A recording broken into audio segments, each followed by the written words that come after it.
प्रश्न मेरे पास भरपूर आ चुके हैं। मैं कोशिश ये करूंगा कि जो प्रश्न एक बार उत्तर आ गया उसको दोबारा नहीं दूंगा। हो सकता है किसी व्यक्ति ने वो प्रश्न रिपीट किया। ज्यादातर प्रश्न जो हैं वो रोगों से संबंधित हैं। इस रोग में क्या करें, उस रोग में क्या करें। तो सबसे पहला प्रश्न जो मैं सबसे आसान मानता हूं, आंखों के नीचे काले धब्बे आ गए हैं तो क्या करें। मैं इसका उत्तर पहले दे चुका हूं, फिर दोहराऊं। आपको सबसे अच्छा आसान उपाय मैं बता रहा हूं वो ये, जिनको भी डार्क सर्किल है सवेरे उठें, सबसे पहला जो आपका थूक है, मुंह का लार है, इसको आंखों के नीचे लगा के मालिश करें, हल्की हल्की मालिश करें। आपके सारे डार्क सर्कल खत्म हो जाएंगे। और ये जो सुबह का मुंह का लार है, इससे आप अपने त्वचा रोग भी ठीक कर सकते हैं। खाज है, खुजली है, दाद है, सोराइसिस है, इचियोसिस है, एक्जिमा है, हर जगह इसको अप्लाई करें और हल्की हल्की मालिश करें। कोई कहेगा कि बहुत ज्यादा शरीर में है तो इतना तो थूक बनता ही नहीं है और पूरे शरीर पे लगाना पड़े तो ऐसी स्थिति में आप मुझे व्यक्तिगत रूप से शाम को 4 बजे मिलें। मैं आपको एक ऐसी दवा बता दूंगा या लिखा दूंगा जो थूक भी बढ़ा देगी और आपकी शरीर की खाज, खुजली, दाग, धब्बे सब मिटा देगी। वो व्यक्तिगत है। नींद बराबर नहीं आती है तो इसका माने एक ही आप जान लीजिए कि आपके शरीर में अगर वात बढ़ा हुआ है, वायु बढ़ी हुई है, तो अच्छी नींद कभी नहीं आएगी। तो इसके लिए बहुत सरल उपाय मैंने बताया था। रात को गाय का घी हल्का गर्म करके दोनों नाक में डाल के सोएं।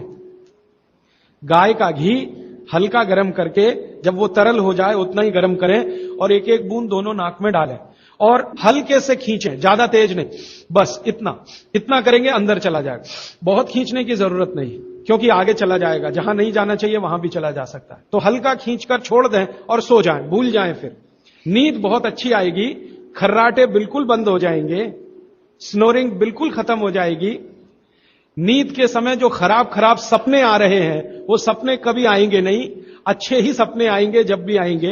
रात में नींद कभी खुलेगी नहीं, 6 घंटे के पहले आप उठेंगे नहीं कम से कम। रात की नींद खुलने का एक वो तकलीफ आ गया ना, पेशाब आती है, नींद खुल जाती है। घी डाल के सोएंगे तो रात को नींद कभी नहीं खुलेगी, 6, साढ़े 6, 7 घंटे के बाद ही खुले। और बच्चों को तो जरूर करें, इससे और एक फायदा होगा, स्मरण शक्ति बढ़ेगी। ठीक है। अभी है हाई ब्लड प्रेशर, रक्त का ऊंचा दबाव, अस्थमा, पेट की कब्जी, और इसमें भी फिर आ गया है त्वचा का कालापन। वो मैं उत्तर दे चुका हूं। अब मैं आ जाता हूं ब्लड प्रेशर हाई है। वैसे तो ब्लड प्रेशर हाई और लो होना ये काल्पनिक चीज है, कभी बाद में चर्चा करूंगा, लेकिन अगर आपके मन में बैठ गई है तो इतना ही जान लीजिए कि आपको जब लग रहा है और डॉक्टर को ही कह रहा है कि आपका बीपी हाई है, तो समझ लीजिए, इसको बागवती जी दूसरे सूत्र में कहते हैं कि रक्त की अम्लता बढ़ी हुई है, एसिडिटी बढ़ी हुई है। अब रक्त में अम्लता है तो अम्लता को खत्म करने के लिए क्षारीय चीज खाएं, क्षार चीज खाएं, क्षार। अब क्षार वाली चीजें क्या है? सबसे अच्छी क्षार की चीज है मेथी, सब्जी के रूप में भी और दाने के रूप में मेथी। दूसरी क्षार वाली चीज है, आप में से जैन है तो वो नहीं खाएंगे, लेकिन जो जैन नहीं है उनको बता देता हूं, गाजर। तीसरी क्षार वाली चीज है कोई भी ऐसा फल जिसमें रस नहीं है, सेब, केला, अमरूद, ये क्षारीय है। कोई भी ऐसे फल याद रहेगा आपको जिसमें रस नहीं है, ये सब क्षारीय है। सब्जियों में पालक क्षारीय है, बैंगन क्षारीय है, आलू के बारे में कहते हैं ना अम्लीय ना क्षारीय, वो बीच का है। तो जो सब्जियां आपको क्षारीय हैं और जो मसाले माने औषधियां क्षारीय, इनका उपयोग करें तो अम्लता अपने आप कम होगी, तो ब्लड प्रेशर कम होगा, तो ट्राइग्लिसराइड कम होगा, मोटापा भी कम होगा, सब कुछ कम होगा आपका। तो हमेशा याद रखें। तो मेथी दाने का उपयोग मैंने बता दिया है, पानी में डाल के रात को छोड़ दें, सुबह उठकर दाना चबा के खाएं, पीछे से पानी पिए। गाजर का उपयोग बता दिया, कद्दूकस में घिसें, गाजर ले लें, वो कद्दूकस की गाजर को खा लें। और क्षारीय चीज मेथी की सब्जी रोज खाएं, पालक की सब्जी रोज खाएं। हरे पत्ते की कोई भी सब्जी क्षारीय होती है और फल जिसमें रस नहीं है वो सब क्षारीय होंगे, बस याद इतना ही रखें। तो आप अगर उपयोग करेंगे तो हाई ब्लड प्रेशर तो जाएगा ही, उसके साथ ब्लड कोलेस्ट्रॉल कम रहेगा, ट्राइग्लिसराइड कम रहेगा, मोटापा कम होगा, पेट आपका कम होगा और उसके अंत में हार्ट अटैक आएगा नहीं। ब्लॉकेज भी है तो निकल जाए। और एक क्षारीय चीज मैं भूल गया बताना, लौकी, दूधी। सब्जियों में सबसे ज्यादा क्षारीय कोई चीज है तो दूधी, माने लौकी ज्यादा खाएं, दूधी ज्यादा खाएं और उसका रस भी पिएं, कच्ची दूधी का तो और अच्छा है।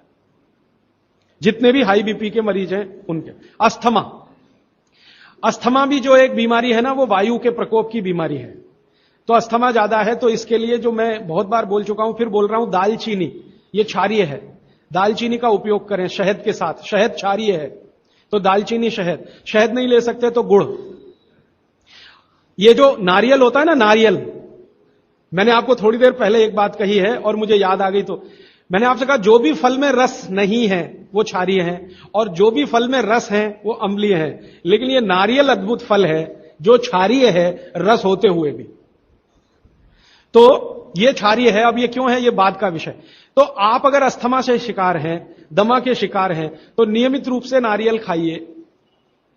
हरा नारियल खाइए, कच्चा नारियल जिसको कहा जाता है, चबा चबा के खाइए। कितना खाएं जी? एक दिन में 50 ग्राम तक खा सकते हैं, चबा चबा। तो दालचीनी और गुड़ लिया और नारियल चबा के खाया, 3 महीने के बाद आपका अस्थमा जड़ से खत्म होगा, वो 40 साल पुराना हो तो भी। इसके बाद बाकी तो आंखों की। मुंह में छाले बहुत रहते हैं। ये मुंह में छाले बहुत रहते हैं, इसका माने पेट आपका साफ नहीं है, बड़ी आंत आपकी कचरे से भरी हुई है। तो मुंह में छाले रहते हैं, तो सुबह सुबह का जो मैंने नियम बताया ना, पानी उठते ही पिए, घूट घूट पिए, तो छाले अपने आप खत्म। जैसे ही बड़ी आंत साफ हो जाएगी, छाले कभी नहीं आएंगे।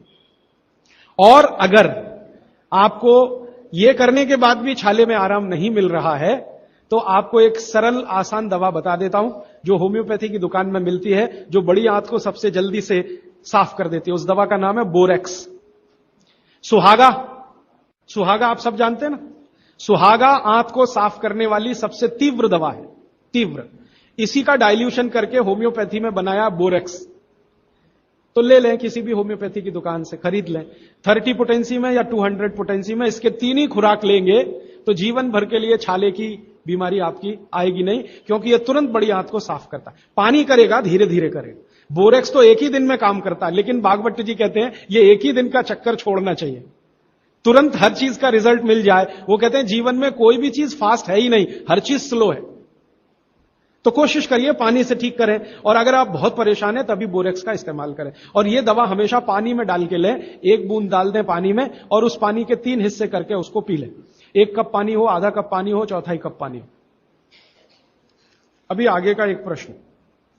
अच्छा, गाय के मूत्र के बारे में मैंने आपसे कहा था, तो उस पर प्रश्न आए हैं 4-5। गोमूत्र सही गाय का है या उसको कोई बीमारी है?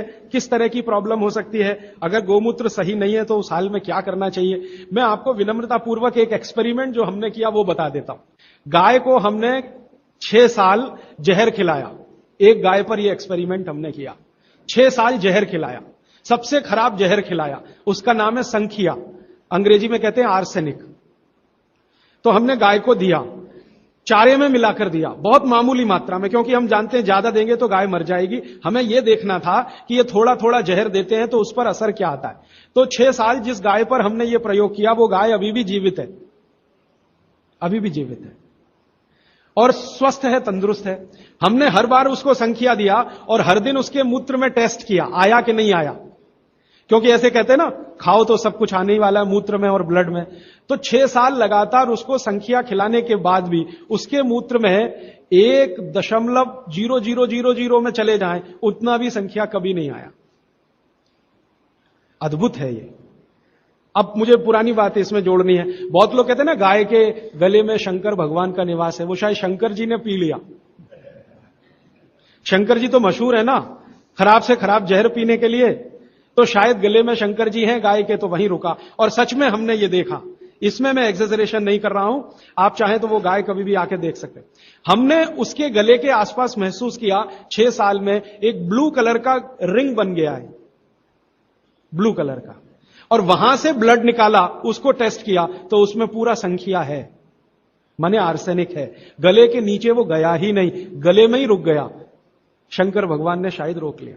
तो आप बेखटके गाय का मूत्र पी लीजिए। आपके दिल में ऐसा लग रहा है वो कचरा खा रही है, आप चिंता मत करिए, ये कचरा जाएगा नहीं उसके मूत्र तक। भगवान ने उसके शरीर में ऐसी व्यवस्था करके रखी हुई है। लेकिन अच्छा ये होगा आपके दिल और मन की तसल्ली के लिए कि गाय अच्छा चारा खाती हो, साफ सुथरे वातावरण में रहती हो और नियमित घूमने के लिए जाती हो, उसका मूत्र जरूर पिएं, वो सबसे ज्यादा लाभकारी तो है। लेकिन कुछ मजबूरी आ गई, मजबूरी से मतलब मैं समझाना चाहता हूं। आप एक ऐसी जगह रहते हैं जहां गाय कचरा ही खाती है और आपको ऐसी कोई गाय मिल ही नहीं रही है जो शुद्ध चारा खाती हो और बराबर घूमने जाती हो, और आप किसी बीमारी से तड़प रहे हैं, परेशान है, और वो बीमारी में आपको गोमूत्र चाहिए ही, तो बिना संकोच के ले लें। उसका हानि तो नहीं करेगा, कुछ फायदा ही कर जाएगा। गोमूत्र के बारे में अब तक की जो रिसर्चेज हैं वो ये हैं कि इसके साइड इफेक्ट है नहीं। शरीर पता है क्या करता है, आपने मूत्र ज्यादा भी पी लिया तो ये शरीर 20 मिनट के बाद उसको पेशाब के साथ अपने आप ही निकाल देता है, रहने ही नहीं देता उसको। तो थोड़ा ज्यादा पी लिया या खराब पी लिया, वो निकल ही जाएगा, जो काम का है उतना ही रह जाएगा। अब गाय का ऐसा बना भगवान ने बनाया है, इसलिए भागवत जी कहते हैं कि ये विशेष तरह का एक जानवर या प्राणी है जो भगवान ने बहुत सोच समझ के बनाया। तो गाय के बारे में इतना। अच्छा, अर्थराइटिस के लिए किसी ने पूछा है, अर्थराइटिस के अब जितने भी प्रश्न आएंगे उनका एक ही साथ ही उत्तर है कि अर्थराइटिस की समस्या अगर बहुत गंभीर है और डॉक्टर आपको कोई ये कह रहा है कि जी ऑपरेशन करा लो, तो हाथ जोड़कर कहता हूं ऑपरेशन तो कभी मत कराना, क्योंकि आप जिस स्थिति में हैं उससे भी ज्यादा खराब हो जाएगी। इस हिंदुस्तान के भूतपूर्व प्रधानमंत्री श्री अटल बिहारी वाजपेयी ने दुनिया के सबसे बड़े डॉक्टर से ऑपरेशन कराया था, नहीं कराया? स्पेशल चार्टर्ड प्लेन भेजकर अमेरिका से उस डॉक्टर को बुलाया, डॉक्टर राणावत, और उसने दुनिया के सबसे अच्छे घुटने कप्स लाकर अटल जी को फिट किए हैं। अटल जी को देख लीजिए आप, पहले तो थोड़ा चल लेते थे, अब तो चलना ही बंद हो गया, सिर्फ व्हील चेयर पर ही रहते हैं, और वो खुद कहते हैं कि मैं पहले से ज्यादा तकलीफ में हूं। तो आप मत करिए। फिर आप बोलेंगे जी क्या करें, डॉक्टर बोलता है ऑपरेशन मत कराइए। आप क्या करें, अर्थराइटिस के लिए जो सबसे अच्छे कॉम्बिनेशन भागवत जी के हैं उनका उपयोग करिए। उसके लिए सबसे अच्छा वो बोलते हैं चूना खाइए, चूना क्षारीय है, अम्लता को कम करता है, ज्यादा अम्लता बढ़े तो अर्थराइटिस होता है, तो चूना खाइए। खाने का तरीका मैंने बता दिया, दही में, छाछ में, पानी में, जूस में, और एक दिन में अर्थराइटिस के पेशेंट 2 ग्राम खा सकते हैं, स्वस्थ आदमी तो 1 ही ग्राम खाए। चूना खाइए। मेथी दाना लीजिए, क्षारीय है। और सबसे क्षारीय चीज जो है वो है हार सिंगार का पेड़। हार सिंगार देखा है? परिजात हार सिंगार, छोटा सफेद रंग का एक फूल आता है और केसरिया डंडी होती है। सफेद फूल और केसरिया डंडी, बहुत तेज खुशबू है, रात को ही खिलता है, रात रानी भी कुछ लोग कहते हैं, हार सिंगार कहते हैं। ये पेड़ के जो पत्ते हैं वो ब्रह्मांड में सबसे ज्यादा क्षारीय माने जाते हैं, जो भी औषधियां। तो इसके पत्ते कहीं भी मिल जाएं, 4-5 पत्ते पीसिए, पीसकर पानी में डालिए, खूब उबालिए। पानी इतना उबालिए कि थोड़ा कम हो जाए, आधा रह जाए, फिर ठंडा कर लीजिए। फिर वही पानी चाय की तरह से चुस्कियां ले लेकर सवेरे खाली पेट पीजिए। मैंने ये देखा है, गंभीर से गंभीर अर्थराइटिस पेशेंट को हफ्ते 10 दिन में ही रिलीफ कर देता है। तो ये कहीं भी मिल जाए। नहीं मिले तो हार सिंगार का पौधा गुड़वांचरी में है, तो आप थोड़े पौधे बंटवा दीजिए, सब अपने घर में लगा लें, गमले में हो जाता है आसान। और कुछ खाली स्पेस है तो जरूर, क्यों, ये हर घर में रहे पेड़। कारण क्या है कि आज अर्थराइटिस ही सबसे ज्यादा तकलीफ दे रहा है लोगों को। सुगंधी तो आएगी, नींद अच्छी देगा। जहां आपका बेडरूम है उसके पीछे जरूर लगा लीजिए, और उसका पत्ता आपको अर्थराइटिस से मुक्ति देगा। और दोनों तरह की अर्थराइटिस, रूमेटिड और ऑस्टियो, दोनों ही खत्म होती है इस हार सिंगार के पत्ते से। आइसक्रीम कब खा सकते हैं? कभी भी नहीं, कभी भी नहीं। और अगर आइसक्रीम खा ही रहे हैं, आप कहते हैं जी मन नहीं मानता, स्वाद है और मुंह को लग गया है, अब क्या, तो इसका एक उपाय बता देता हूं। आइसक्रीम खाइए और पीछे से गर्म पानी में घी मिला के पी लीजिए, तो जो कुछ भी तकलीफ वो करने वाली है उससे आप बच जाएंगे। ना खाएं तो सबसे अच्छा। दालचीनी सौंठ का काढ़ा ये लोग जरूर पिए, जिनको अस्थमा है, जिनको अर्थराइटिस है, माने वायु के रोग हैं, वो दालचीनी का काढ़ा जरूर पिए, गुड़ मिला के। मूंगफली और तिल जरूर खाएं। भगवान की दी हुई तिल दुनिया की सबसे अद्भुत वस्तु है। मैं तो आपको कहता हूं, जिंदगी भर मोटापे से बचना है, हार्ट अटैक से बचना है, आपको अर्थराइटिस से बचना है, तो रोज खाने के बाद तिल खाएं, चबा चबा के। काला तिल मिले तो बहुत अच्छा, नहीं तो सफेद ही खाएं। और आप जहां रहते हैं यहां के लिए तो बहुत ही अच्छा, मद्रास जैसे एरिया के लिए। एसिडिटी कम करने के लिए क्या करें? अम्लीय चीज ना खाएं, क्षारीय चीज ज्यादा खाएं, एसिडिटी कम होगी। और पानी घूट घूट पिए, 1-1.5 घंटे के बाद पिए, सुबह उठते ही पानी पिए, एसिडिटी सबसे पहले खत्म होगी। और आखिरी दवा जो सबसे प्रभावी है, जिनको भी एसिडिटी की बहुत तकलीफ है, खाने के बाद ये जो अजवाइन है ना, अजवाइन, इसको भूने तवे पे और थोड़ा काला नमक मिला के ले लें। मिश्री का सेवन बहुत अच्छा है, चीनी से बहुत अच्छा, लेकिन गुड़ से थोड़ा कम अच्छा। मिश्री चीनी की तुलना में तो बहुत अच्छी है और गुड़ से कुछ कम अच्छी है। तो चीनी छोड़ रहे हैं तो मिश्री पे चले जाइए, मिश्री छोड़कर गुड़ पे आ जाइए। हाँ, एक किसी ने सवाल पूछा है कि आप कौन सी जगह पे परमानेंट मिलते। मैं परमानेंट कहीं नहीं मिलता। लोग जो है ना मुझे कहते हैं कि राजीव दीक्षित रेल आश्रमी है, माने हर दिन ज्यादा से ज्यादा मैं रेल में मिलता हूं। तो परमानेंट मिलने के लिए एक केंद्र है, आपको उसका पता किताब में है, वो आप ले लीजिए, फोन नंबर। वहां आप कोई भी चिट्ठी भेजेंगे, मैं जहां भी रहता हूं मेरे पास आ जाती है। और ये करेंगे तो मैं हर जगह खोल खोल के मेरा मेल बॉक्स चेक करता रहता हूं। तो वो पता जो वर्धा सेवाग्राम का है, भारत पीठम 10 जोतवानी लेआउट, सेवाग्राम रोड, सेवाग्राम, जिला वर्धा, महाराष्ट्र, ये मेरा परमानेंट केंद्र है। वहां आप पत्र भेज सकते हैं, फोन भी कर सकते। वहां फोन कभी भी करें तो पता चल जाएगा मैं कहां हूं। और मेरा मोबाइल नंबर आप सबको मैं चाहूं तो लिखा देता हूं, 9422 03599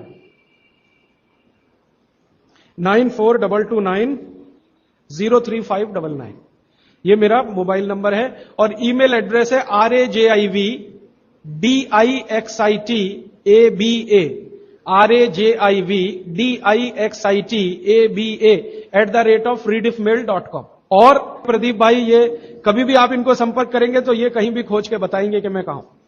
अभी मेरे पास एक प्रश्न है, वो इस समय के विषय से तो नहीं जुड़ा, लेकिन मैं जोड़ के जरूर उत्तर दे देता हूं। आजकल हमारे घरों में पेप्सी कोक से भी ज्यादा नूडल्स खाया जा रहा है।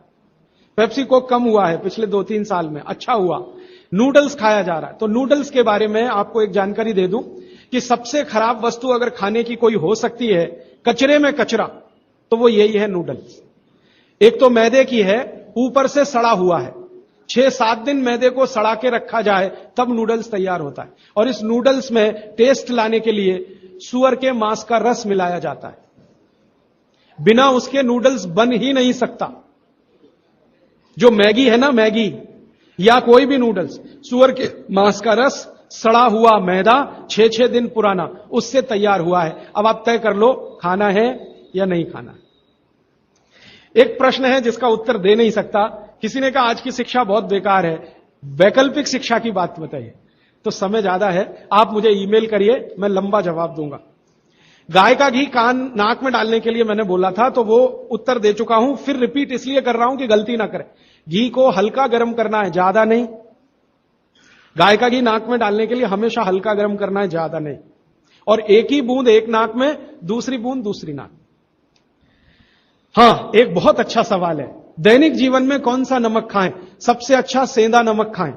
और इसको याद ऐसे रखें, पत्थर वाला नमक खाएं। यह समुद्र के पानी का नमक कम से कम खाएं।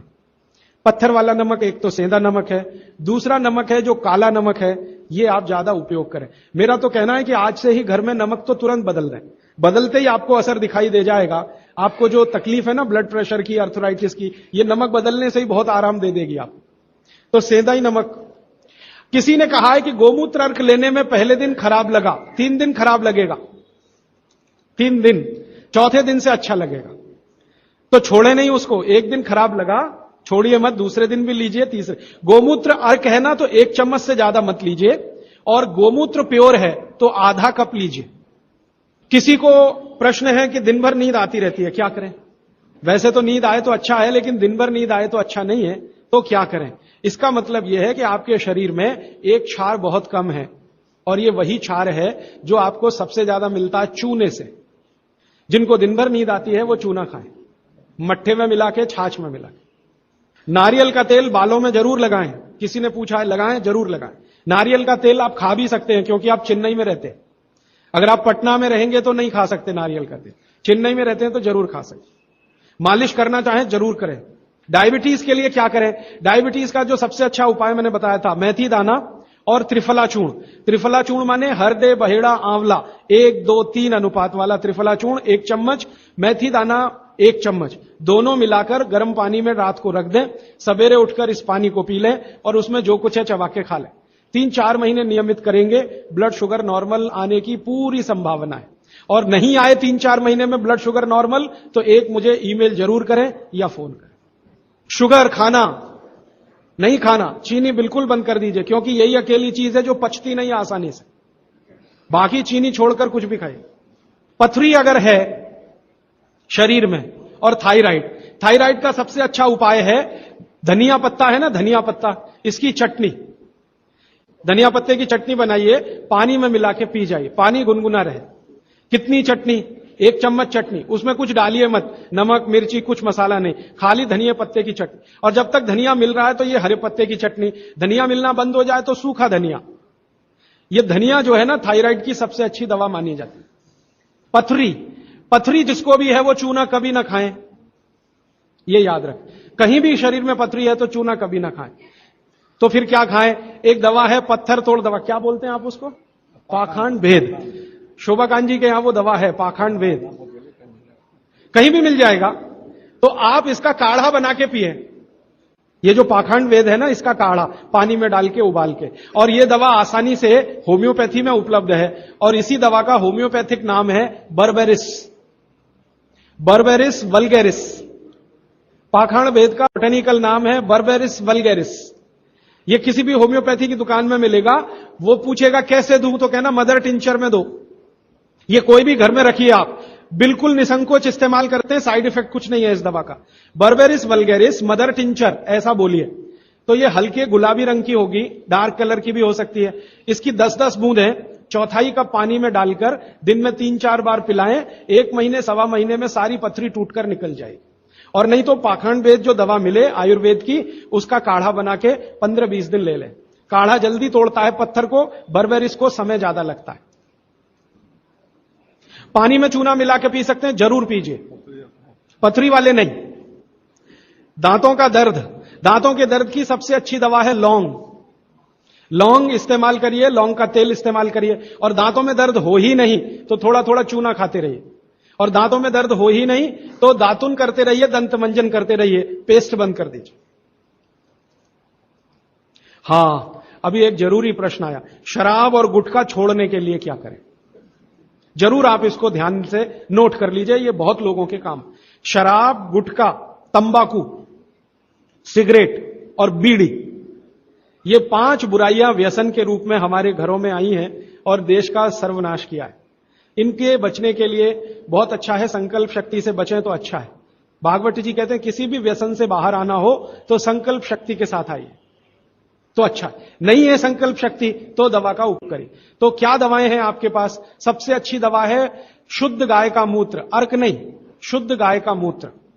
दूसरी दवा आपके घर में है अदरक या सौंठ।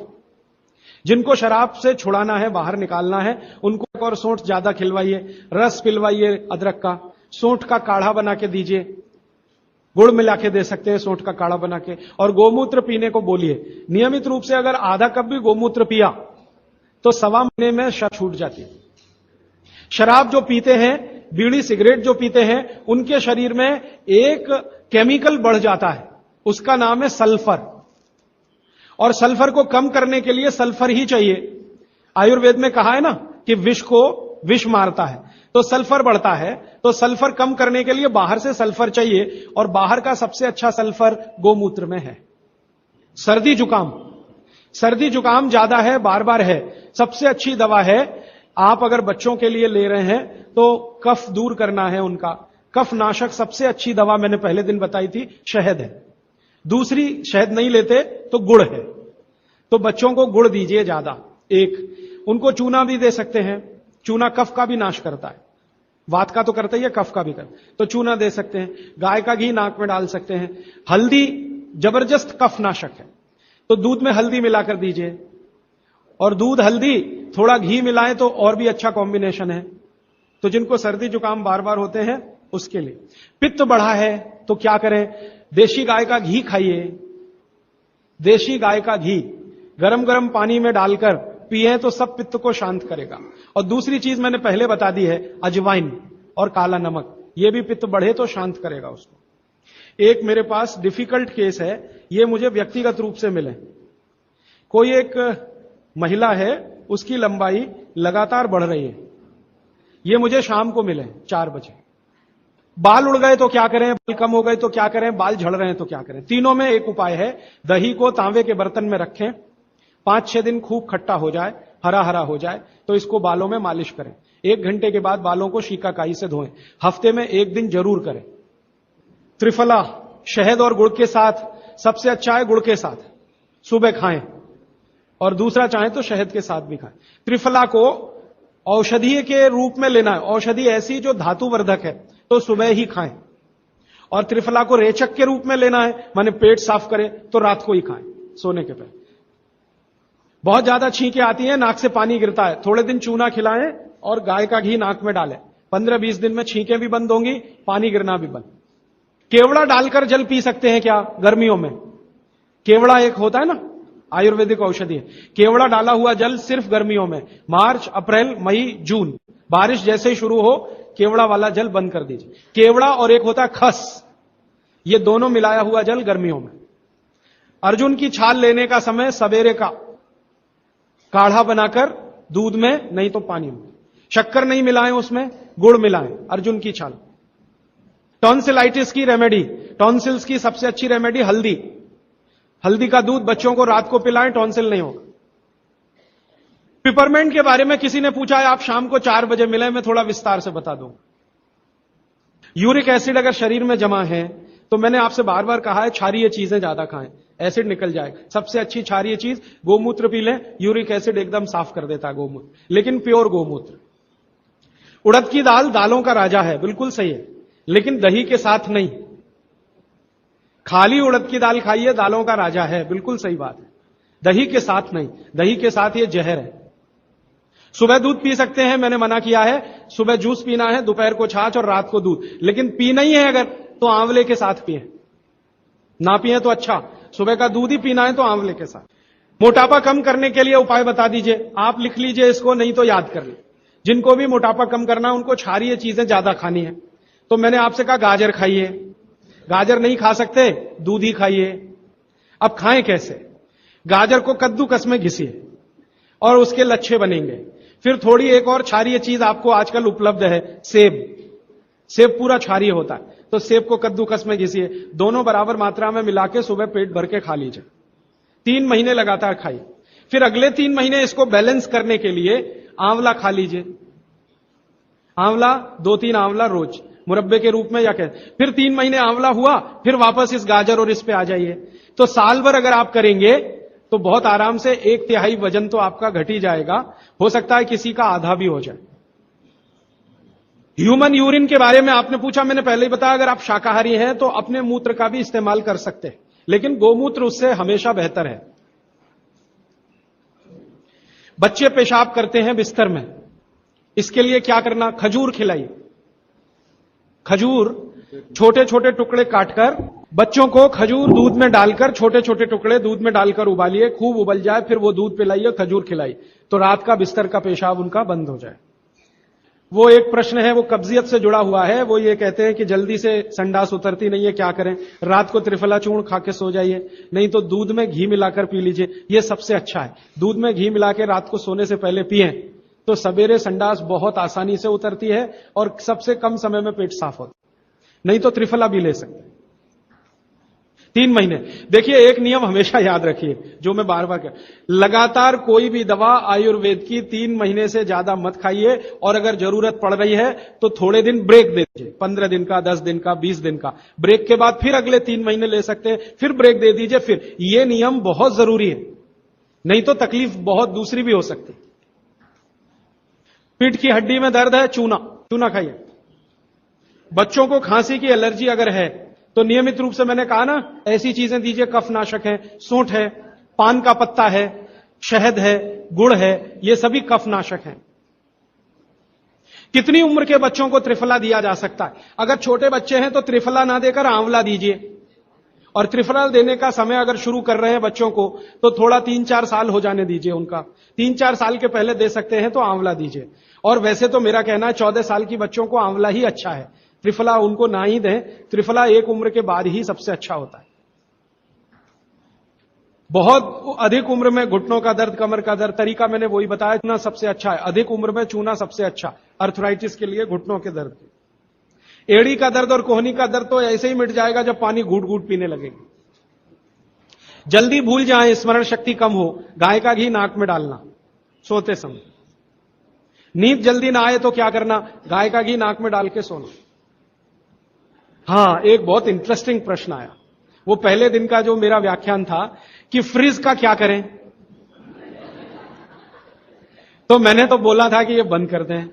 अगर आपका दिल नहीं मानता बंद करने के लिए, क्योंकि मैंने कहा ना हिंदुस्तानियों में एक बुरी आदत है कचरे को इकट्ठा करने की। घर में डिब्बे डिब्बी इतने इकट्ठे रहते हैं, तू पड़े रहते हैं, फेंकते नहीं हमें, हमेशा ये सोचते हैं कभी काम आएंगे कभी काम आएंगे। तो ये चक्कर घुस गया। अब पता नहीं ये अंग्रेजों के समय से आया या पुराना। तो फ्रिज भी वैसी ही कोई चीज है।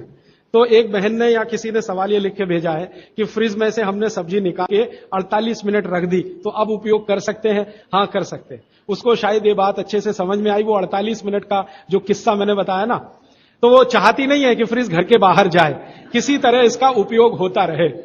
तो ये मजबूरी का खेल है, लेकिन कर लीजिए कि आप कुछ भी जो रखा है फ्रिज में, अगर उसको पकाना चाहते हैं, खाना चाहते हैं, तो निकाल के 48 मिनट रख दीजिए, फिर उसका उपयोग कर लीजिए सब्जी के रूप में। नहीं तो एक चीज मत करिए कभी भी, कोई भी चीज एक बार गर्म करके आपने फ्रिज में, तो दोबारा गर्म मत करिए। वो दूध हो या सब्जी हो या दाल हो, करिए ही मत। क्या करना, निकाल के रख दीजिए, 48-50 मिनट रखी रहे, वो अपने आप थोड़ी गर्म हो जाएगी प्रकृति की गर्मी से, फिर वही खा लीजिए। गर्म तो दोबारा बिल्कुल मत करिए। फ्रिज के दूध को दोबारा गर्म कभी मत करिए, फ्रिज की दाल को दोबारा गर्म कभी मत करिए, फ्रिज की सब्जियों को दोबारा गर्म मत करिए। चटनी भी फ्रिज में से निकाल के रख के खाइए। दही भी फ्रिज में दही रख देते हैं, 48 मिनट रखा रहने दीजिए, फिर आप उसका उपयोग करिए, तुरंत निकाल के और छाछ बना के, वो बिल्कुल मत करिए। मेवा खाना चाहिए कि नहीं, सूखा मेवा जरूर खाइए, ड्राई फ्रूट्स आप जरूर खाइए, लेकिन जो ड्राई फ्रूट्स आपके लिए अनुकूल हैं, आप जहां रहते हैं वहां के हिसाब से मैं कह रहा हूं, सबसे अच्छा बादाम आपके अनुकूल है। आपके अनुकूल काजू नहीं है, बादाम बहुत अनुकूल है मद्रास में रहने वालों को, काजू अनुकूल है जम्मू कश्मीर में रहने वाले, तो बादाम भरपूर रखते हैं। और जो दूसरी चीज अनुकूल है, मुनक्का, किशमिश। किशमिश और मुनक्के में थोड़ा अंतर है, बड़ी किशमिश को मुनक्का, तो मुनक्का और किशमिश ये आपके बहुत अनुकूल है। बादाम आपके बहुत अनुकूल है। मखाना, मखाना 50-50 है, ज्यादा अनुकूल तो बिहार उत्तर प्रदेश वालों को है, और थोड़ा चले तो झारखंड वालों को। आपके लिए 50-50, ना बहुत प्रतिकूल है ना बहुत अनुकूल है, बीच का है। और बाकी जो अखरोट वगैरह हैं, ये आपके अनुकूल नहीं। अखरोट खाना चाहिए हमेशा ठंड में रहने वाले लोगों को, आपके लिए अखरोट बिल्कुल अनुकूल नहीं। और ड्राई फ्रूट्स क्या खाते हैं आप? चिरौंजी, चिरौंजी क्या कहते हैं उसको, जो चिरौंजी है वो आपके लिए अनुकूल है, चेन्नई के आसपास के लोगों के लिए अनुकूल है, वो आप खा सकते हैं। और ड्राई फ्रूट शायद इसके आगे हैं, हां केसर। केसर अगर आप खाएं, वैसे तो औषधि है, ड्राई फ्रूट नहीं, लेकिन ये 3 महीने के आगे नहीं खा सकते, नवंबर दिसंबर जनवरी, और दूध में मिला के। मिश्री, पिस्ता, पिस्ता 50-50 है। अंजीर बहुत अनुकूल है सिर्फ एक ही किस्म के लोगों के लिए, इसको मैं आपको कहता हूं जरा ध्यान से सुनो। जिनको शरीर में शक्ति की कमी लगती है, शक्ति की कमी लगती है, ताकत कम है, शक्ति कम है, उनके लिए अंजीर बहुत फायदे की है। लेकिन जिनको पहले से ही ताकत है वो ना खाएं इसको। चेंदारू क्या होता है? एप्रिकॉट, हां एप्रिकॉट आपके लिए ठीक है, आप खा सकते हैं एप्रिकॉट। एक सुझाव है, प्रश्न नहीं है, और वो सुझाव मुझे स्वीकार है। वो ये कहते हैं कि आप चले गए उसके बाद क्या, तो उसके बाद ये व्यवस्था या अभियान या ये बातें या ये ज्ञान सतत निरंतर चलता रहे, इसके लिए आपकी मेरी एक छोटी सी कोई एक एडजस्टमेंट हो जाए तो बहुत अच्छा। मैं ये चाहता हूं कि जो कुछ मैंने सीखा वो आप सीख लो। हां, और बाबूजी बोलेंगे वैसे, मेरा ऐसा कहना है जो मैंने सीखा वो आप सीख लो, उतना ही सीख लो जितना मेरे पास है, फिर आप उससे आगे भी सीख सकते हैं, और ये दूसरों को सिखाते जाएं। तो नियमित रूप से ऐसी व्यवस्था अगर आप सब मिलकर करें, मुझे स्वीकार है। सुबह का पानी तांबे के बर्तन का पी सकते हैं जिनको कब्जियत की बहुत तकलीफ है, लेकिन शरीर में तांबा ज्यादा हो तो वो नहीं पिए। लेकिन सबसे अच्छा जो सम पानी माना जाता है, इसमें आपको कुछ सोचना ही नहीं पड़ेगा, सादा बर्तन का, माने वो पीतल के उसमें रखा हुआ या कांसे के उसमें रखा हुआ, नहीं तो स्टील में रखा हुआ, गर्मी के दिनों में घड़े का, मिट्टी घड़े, तांबे का पानी पी सकते हैं। हां, क्योंकि कुचालक है ना लकड़ी, और तांबा बहुत ज्यादा सुचालक है। एक होता है कंडक्टर और एक बैड कंडक्टर। तांबा सबसे बड़ा कंडक्टर है और लकड़ी सबसे बड़ा बैड कंडक्टर है। तो ये अगर आपने तांबा पिया माने, तो अर्थ के साथ जो कांटेक्ट है ना, नंगे पांव तो वो खत्म करेगा आपको। इसलिए पांव में चप्पल रहे, लकड़ी के पट्टे पे खड़े रहे, प्लास्टिक की चप्पल पहन के हो, रबर की चप्पल पहन के हो, तभी तांबे के बर्तन का पानी पीना। केन वाटर, बहुत लोग आजकल केन वाटर पी रहे हैं, ऐसा प्रश्न आया। तो ये क्या अच्छा है? बिल्कुल अच्छा नहीं। तो आप बोले फिर क्या करें? आपके घर जो पानी आ रहा है टैप वाटर, इसको खूब अच्छे से उबाल लें, उबाल कर इसको रख लें, फिर उसी को पिएं। ये केन वाटर से 1000 गुना अच्छा है। केन वाटर पता है क्या है? ये पानी को शुद्ध करने के लिए ब्लीचिंग करते हैं उसकी। उस ब्लीचिंग में क्लोरीन इस्तेमाल होता है, फ्लोरीन इस्तेमाल होता है, और वो फिर शरीर में जाए तो बहुत खराब है। और केन वाटर का टेस्ट सादा पानी से बिल्कुल अलग होता है। तो केन वाटर से 1000 गुना अच्छा है टैप वाटर, लेकिन उबाल कर रखा गया। हां, एक सवाल आ गया है जो अब तक किसी ने नहीं पूछा। शायद आपको पूछने के लिए मन में तो होगा, लेकिन आपने क्यों नहीं पूछा? महिलाओं से संबंधित यह सवाल है, मेंसेस पीरियड का। 2 सवाल आए हैं। एक तो यह है कि व्हाइट डिस्चार्ज बहुत हो तो क्या करें? तो इसके लिए आप ऐसा करिए, एक आयुर्वेद की दवा इस्तेमाल करिए, उसका नाम है शतावरी। शतावरी कहीं भी मिलती है आयुर्वेद की दुकान। शतावरी चूर्ण के रूप में ले लीजिए। इस शतावरी चूर्ण को दूध में मिला लीजिए और रात को जरूर पीजिए। दूध हल्का गर्म रहे, और शतावरी डाल के दूध उबाल भी सकते हैं, फटता नहीं। शतावरी, जिनको भी व्हाइट डिस्चार्ज की समस्या है, शतावरी। और दूसरी कि जब भी मेंसेस पीरियड आता है, बहुत दर्द होता है, तकलीफ होती है, इचिंग बहुत होती है, तरह तरह की खुजलियां होती है शरीर में, गुस्सा बहुत आता है, चिड़चिड़ापन वगैरह वगैरह। तो आपका जब भी मेंसेस पीरियड होता है तो आपके शरीर में वायु बहुत बढ़ी हुई है, पित्त भी थोड़ा बढ़ा हुआ रहता है। इसका बहुत आसान उपाय मैं बता देता हूं, भागवत जी का है, मेरा नहीं।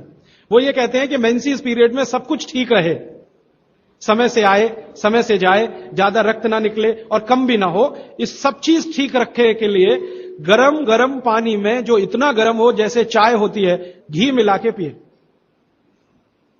गरम गरम पानी में, खूब गरम पानी में, गाय का घी आपके घर है तो बहुत अच्छा, नहीं तो कोई भैंस का भी चलेगा, 1 चम्मच मिलाएं, आधा गिलास खूब गर्म पानी खौलता हुआ घी मिला दें, थोड़ा पीने लायक हो जाए उतनी देर रखें, फिर उसको चुस्कियां ले लेकर पिएं। अगर आपका मासिक 5 दिन चलता है, 4 दिन चलता है, 3 दिन, दिन से मतलब नहीं, जितने दिन चलता उतने दिन। कितनी बार पी सकते हैं? दिन में 2 या 3 बार पी सकते हैं। तो अगर आपने ये शुरू किया तो सब कुछ आपका नॉर्मल हो जाएगा, सब कुछ। मेनोरेजिया है तो ठीक होगा, मेट्रोरेजिया तो ठीक होगा, सब ठीक हो जाएगा। मैं ज्यादा नहीं कहना चाहता, आप सब समझदार हैं। हर चीज आपकी दुरुस्त और तंदुरुस्त रहेगी। डिस्चार्ज व्हाइट है तो शतावरी लेना है, और पानी में घी मिला के किसी भी दूसरी प्रॉब्लम के लिए, मेंस पीरियड, ये घी पानी मेंसेस पीरियड में ही पिए। इसको ध्यान से सुने। मेवा से वेट बढ़ता है, काजू को छोड़कर किसी भी मेवा से वेट नहीं बढ़ता। काजू ही है जो वजन बढ़ाता है, बाकी कोई भी सूखा मेवा वजन नहीं बढ़ाता। मुंह से बदबू आती है तो समझ लो पेट साफ नहीं है, तो रात को त्रिफला खा के सो, नहीं तो दूध और घी मिला के पियो, सुबह उठते ही पानी पी लो, मुंह की बदबू बंद। हाथ पैर सुन्न हो जाते, मतलब चूना खाते रहिए। हां, अब ये एक सवाल ऐसा है कि चूने से जीभ फट जाती है, तो आप चूना अगर सीधे जीभ पे खाएंगे तो फटेगी, पानी में डालकर खाएंगे कभी जीभ नहीं फटेगी, दही में डालकर खाएंगे नहीं फटेगी, मट्ठे में पिएंगे तो नहीं फटेगी, जीभ पर चाटेंगे चूना तो जरूर जीभ फटेगी। टीबी पेशेंट है, ट्यूबरकुलोसिस, तो आप जरूर उनको गोमूत्र पिलाइए। अगर खाली गोमूत्र, शुद्ध गोमूत्र, अर्क नहीं, खाली गोमूत्र आपने पिला दिया तो 3 से 4 महीने में टीबी जड़ से ठीक होती है। दही में, या तो छाछ में, या तो पानी में, नहीं तो पान में। चूना ये पान में जो खाते हैं वही। और 5 मिनट रुकिए, मैंने मेरा कंक्लूड किया है, लेकिन ये आज के लिए है, जिंदगी के लिए ये कंक्लूजन नहीं है, ये तो रास्ता अभी खुला है।